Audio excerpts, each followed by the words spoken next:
Votre fidélité à la télévision nationale congolaise nous rassure. Mesdames, Mesdemoiselles et Messieurs, bonjour. Bienvenue à Afrique Environnement Plus. Aujourd'hui, nous allons vous parler de l'agriculture d'une part et d'autre part des changements climatiques en Afrique de l'Ouest. Tout de suite, ouvrons notre magazine.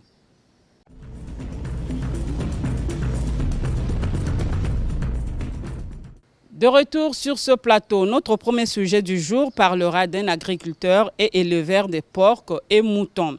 Il s'agit de M. Paul-Victor Moigny. L'homme gère une ferme agropastorale de plus de 25 hectares située à Yé, localité de la communauté urbaine d'Igné. À côté de cela, Victor Moigny a planté sur plusieurs hectares les bananiers, les safoutiers, les eucalyptus, les acacias, les terminalias et des plantes exotiques et médicinales de tout genre. Dans sa ferme, il y a environ 230 têtes de porc, des espèces ordinaires de la République du Congo et de large white de Kinshasa. Il y a aussi plusieurs têtes dans sa ferme des moutons. Son ambition, c'est d'atteindre 1500 têtes de porc d'ici à février 2021 et d'abattre au moins 500 porcs par semaine. Je vous propose donc de suivre la visite guidée de sa ferme et c'est en commente.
Voilà, vous venez de suivre la visite guidée de la ferme agropastorale de M. Paul-Victor Moigny dans une réalisation de Kevin Akoli Ibarra. Cette ferme de 25 hectares est pourvue des bâtiments du personnel, des cases de passage pour les visiteurs de court séjour, des bergeries, une bâche à eau de 110 mètres cubes.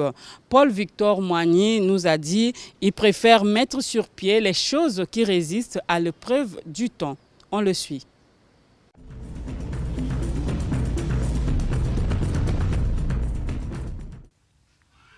Nous avons à cœur, nous autres, nous avons à cœur que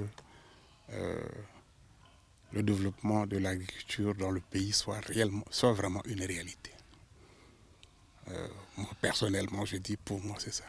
Et je dis bien, je travaille depuis des années et des années. Ce n'est pas aujourd'hui, depuis des années et des années, plus d'une quinzaine d'années que je travaille sur des projets à caractère agropastoral. Ceux qui ont eu la chance même de visiter dans mon village, j'ai également là-bas aussi lancé des activités dans ce sens-là. J'élève des animaux, j'élève des oiseaux, j'élève de la volaille, j'élève des poissons. Donc tout ceci, c'est que chez moi, c'est une activité même de cœur. Chez moi, c'est le cœur. Moi, j'aime l'activité d'abord. Parce que je l'ai hérité de mes parents. Mes parents, c'était des cultivateurs. Moi, je suis totalement sur leur trace et j'aime cette affaire. Et je dis que nous avons intérêt. Nous recherchons aujourd'hui toutes les solutions possibles. On se bat à gauche, à droite. On se débrouille à gauche, à droite. On va attaquer sur tous les fronts pour rechercher comment faire pour arriver. Que le Congo de demain se nourrissent à partir de ce qu'ils produisent lui-même. Parce que les Congolais n'ont pas le droit. Ils ne doivent pas être condamnés à manger des cuisses de poulet abattues depuis 4, 5, 6 ans, je ne sais pas dans quel coin du monde, pour être vendus ici au Congo plusieurs années après. Ce n'est pas acceptable. Les Congolais doivent manger des fruits produits ici chez nous. Pas d'attendre des pommes ou des raisins sortis, je ne sais pas moi d'où. Mais nous avons des fruits, suffisamment de fruits. La pomme et le raisin peuvent être des compléments aux fruits que nous mangeons ici. Mais nous-mêmes, nous devons avoir suffisamment de fruits pour pouvoir manger ce que nous produisons. Je vous dis en passant que je produis de la pastèque et j'ai sorti un spécimen qui fait 18,2 kg et qui fait 70 cm de long. Hein? Ça se passe où? Dans mon village. J'ai produit ça dans mon village. Ce n'est pas à Brazzaville, c'est dans mon village que j'ai produit ça.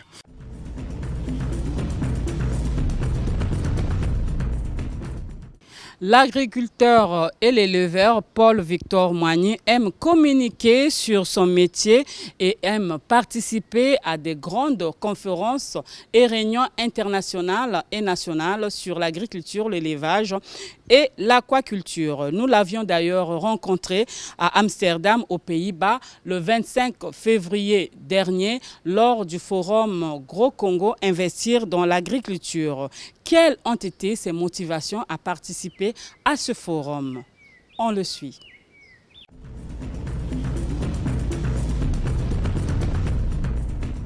À Amsterdam particulièrement, j'ai été très accroché parce que Amsterdam, c'était une sorte de forum dans lequel on se retrouvait pour pouvoir discuter à la fois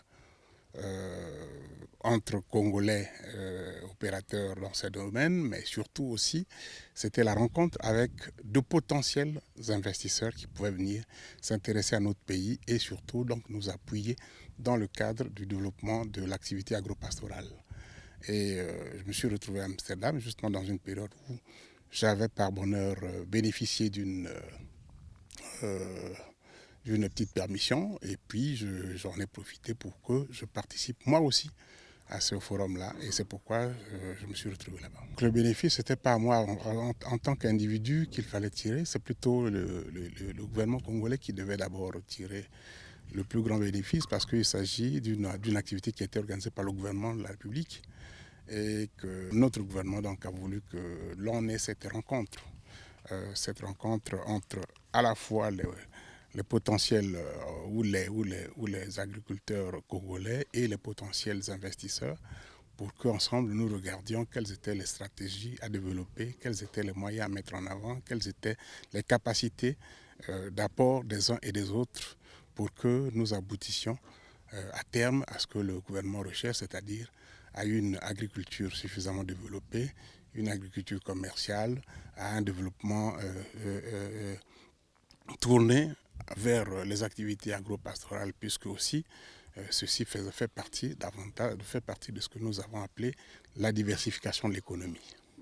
Et donc, pour moi, je crois que l'avantage le plus gros, c'est que ce forum ait d'abord réussi, qu'il se soit tenu, et qu'il y ait eu beaucoup de participants qui sont venus, et certains ont apporté quelques approches de solutions qui certainement doivent nous servir pour que nous puissions réellement pousser en avant le développement des activités agro-pastorales.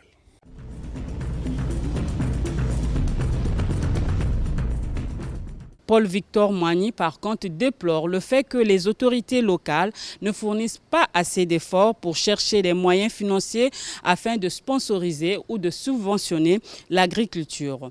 Il a cependant fustigé le comportement des institutions internationales qui refusent de subventionner les autorités de la République du Congo qui occupent de hautes fonctions, suivant son coup de gueule.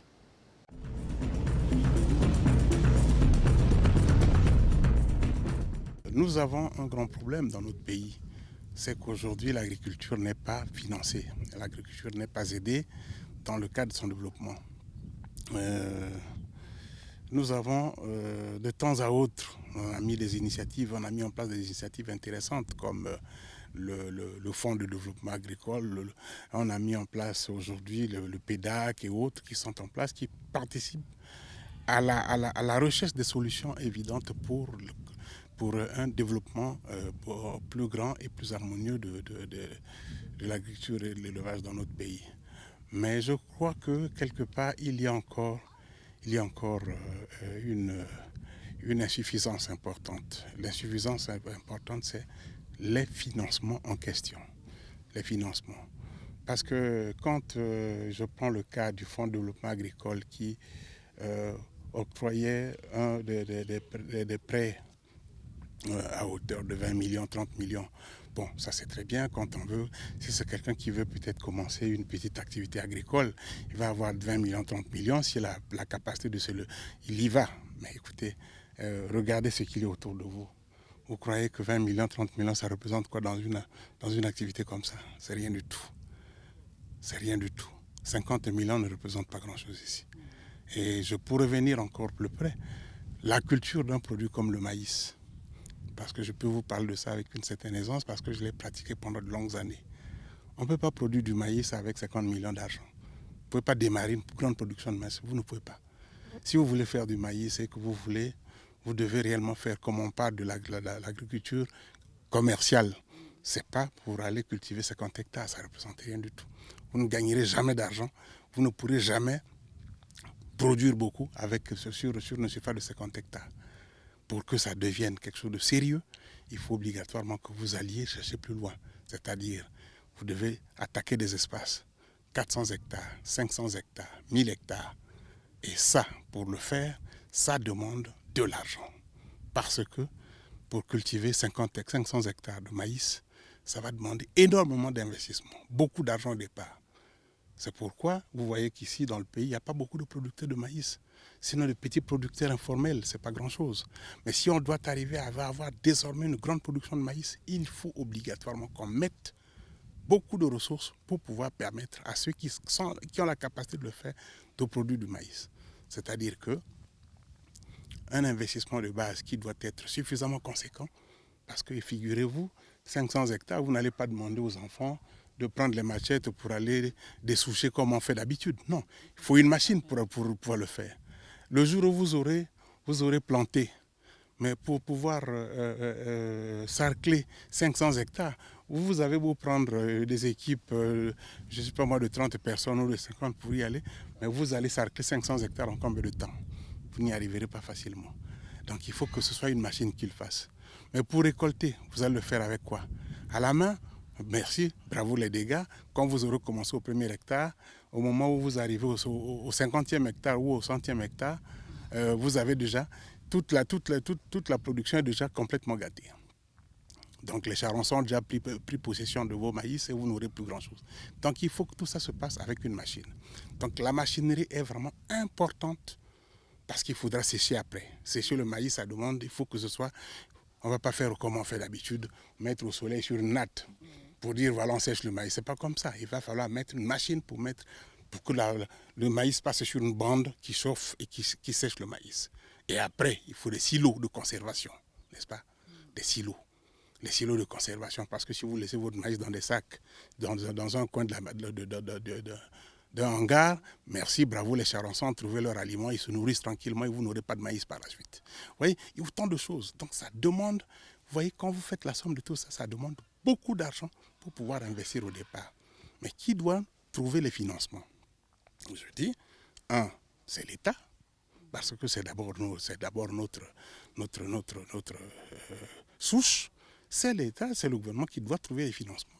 Sinon, c'est des opérateurs privés, enfin des financiers privés qui doivent arriver, soit que c'est l'État qui les invite, soit que les individualités vont aller les chercher, ce qui n'est pas toujours évident. Mais il faut donc trouver des moyens pour pouvoir obtenir que nous ayons la possibilité d'avoir des financements gros. Je disais tout à l'heure, tant qu'on est sur les 30 millions, 20 millions qu'on donne, nous, c'est vrai, nous sommes en train de mettre les petits pieds dans les petits plats. Là, on ne met que les petits pieds dans les petits plats, on ne fait pas plus. Mais il faut dire que quand vous avez des gens qui portent des grands projets, après que vous soyez bien sûr, on a le temps de s'assurer que le projet, ce n'est pas quelqu'un qui vous raconte un livre, qui raconte l'histoire d'un livre. Vous voyez de manière concrète ce que ça veut dire. Quand quelqu'un a mis ce qu'il peut avoir pour obtenir ça, il ne peut pas le faire pour que demain il abandonne et puis qu'il dise, bon, s'il a un financement de 300 millions, la première chose, ce sera d'aller chercher et acheter une maison au Maroc. Bon, encore que ceux qui ont besoin d'acheter des maisons au Maroc, c'est leur affaire. Mais quand des gens ont la volonté de faire avec un projet bien porté, un gros projet, on devrait pouvoir apporter du soutien pour que notre agriculture se développe à fond. Ça doit être ça. Il faut qu'on ait la possibilité d'apporter du soutien à de gros projets. Pas ce que nous faisons petit, c'est bien, parce qu'on ne peut pas faire autrement, parce que notre société, c'est celle-là.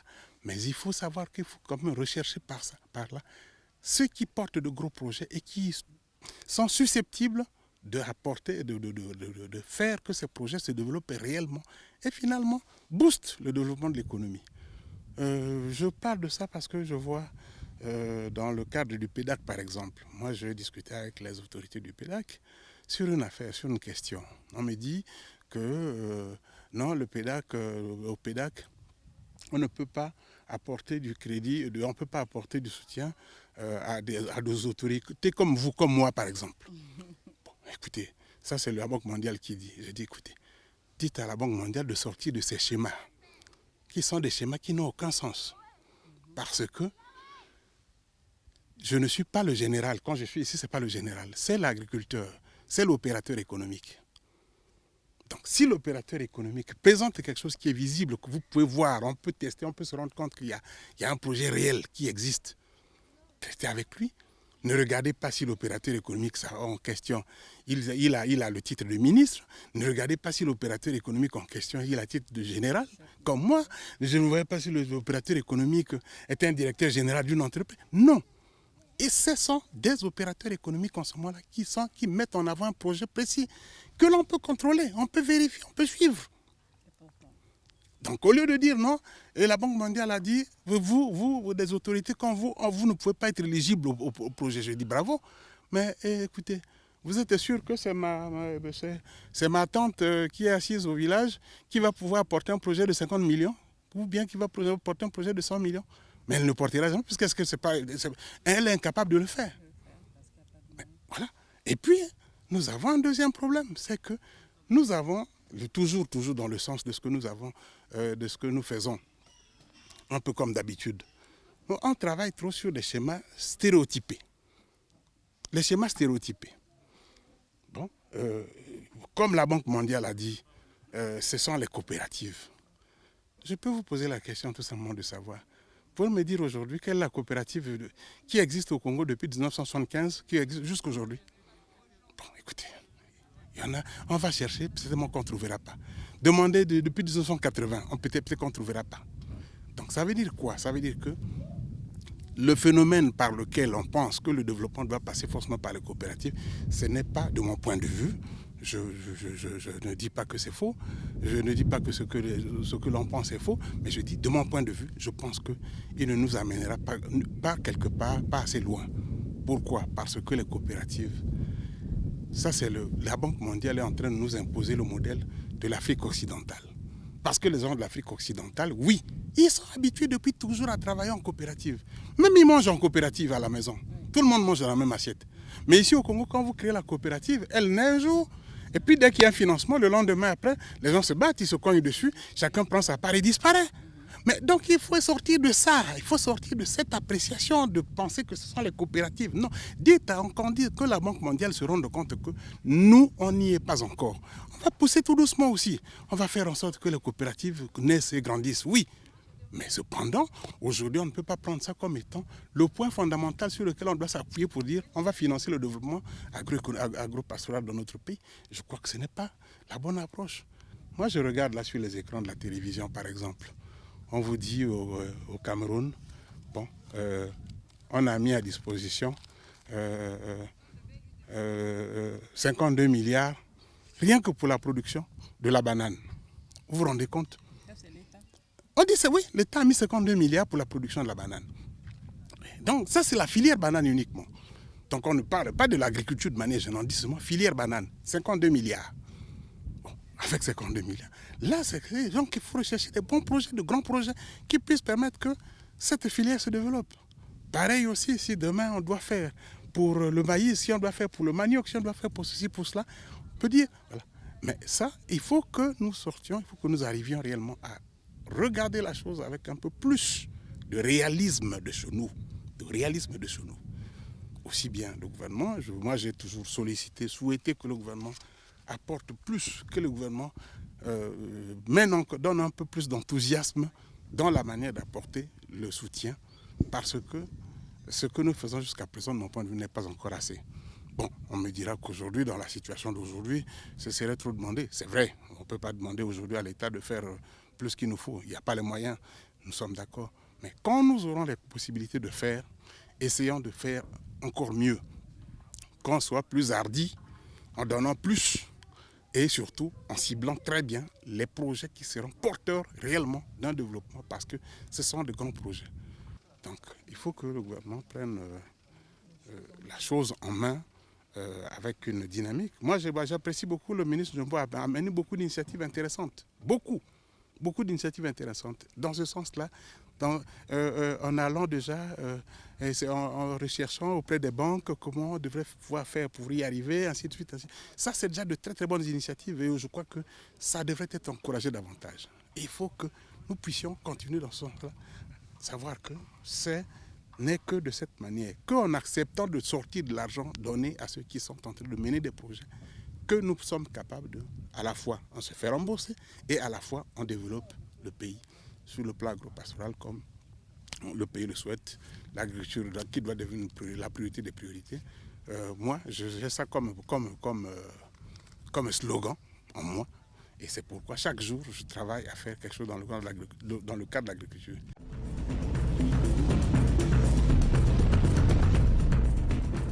Autre agriculteur dont nous allons dresser le portrait dans cette émission, M. Daniel Adouveoko, un jeune entrepreneur béninois et très engagé en agriculture dans son pays. Il est installé dans la ville de Porto Novo au Bénin.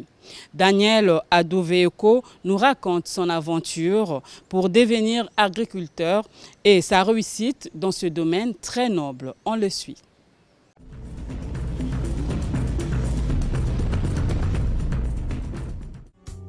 Adouveoko Daniel Agosso, jeune entrepreneur agricole, installé dans le 2e arrondissement de Porto Novo, non loin de CG Koutongbe.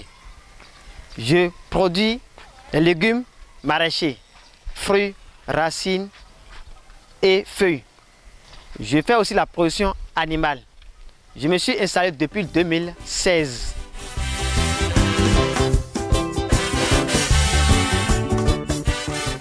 Ce qui m'a plus motivé, ce sont des stages que j'ai effectués, des stages professionnels que j'ai effectués durant mon parcours scolaire.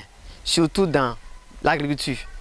Parce qu'auparavant, j'avais commencé en classe de 4e. Lorsque j'étais en classe de 4e, que j'ai été admis pour un concours de CETA-INA. Mais à part ça aussi, j'ai commencé encore l'université de Kétou avec une bourse d'excellence. Je suis allé à Kétou, j'ai fait encore 3 ans là.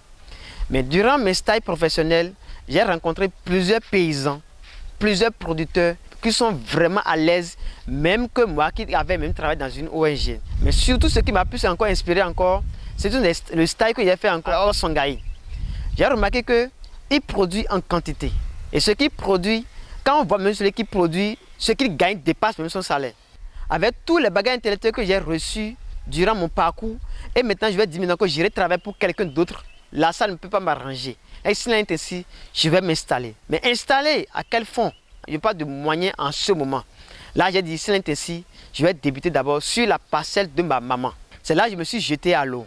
Quand vous ne commencez pas, vous ne pouvez jamais évoluer. Là, je me suis jeté à l'eau avec seulement 12 planches de laitue. Et va rester à 450 francs, tous les 12 planches. Ça va vous étonner. Effectivement, ça va vous étonner.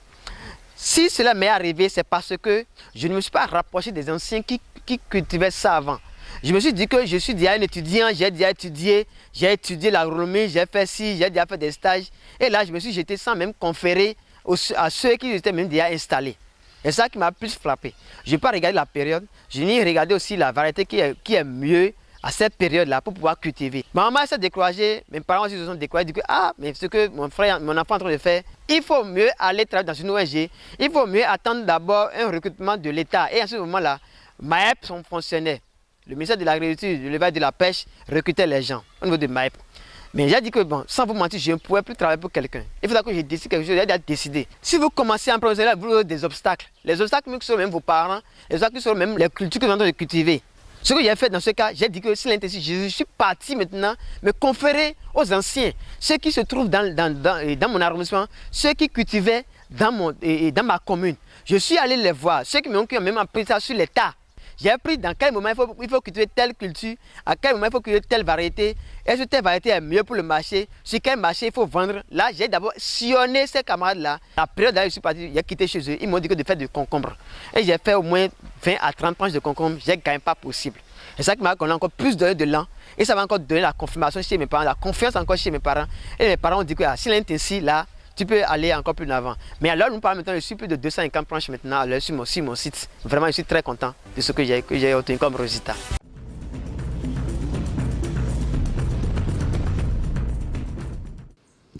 Ainsi donc s'achève cette émission. Merci de nous avoir suivis. On se retrouve à la très prochaine occasion. D'ici là, portez-vous bien et bonne suite au programme sur la télévision nationale congolaise.